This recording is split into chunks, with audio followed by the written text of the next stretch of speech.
Guys, welcome back to my YouTube channel. গরম তো প্রায় পড়েই গেল, আর গরমে সব থেকে ট্রেন্ডিং কি বলতো? আম মাখা।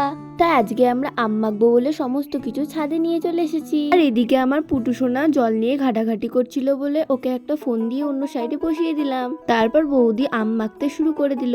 তো আমরা আমটা একা একে কেটে নিলাম, কেটে নিয়ে ভালোভাবে আর একবার ধুয়ে নিলাম। তো প্রথমে আমরা ভেবেছিলাম যে আমটাকে আমরা কেটে মাখাবো, তারপরে মনে হলো যে না, আমটাকে একটু থেতো করে মাখাই, থেতো করে মাখালে একটু বেশি টেস্টি লাগবে। তাই তারপরে একা একা সমস্ত আম থেতো করে নিলাম।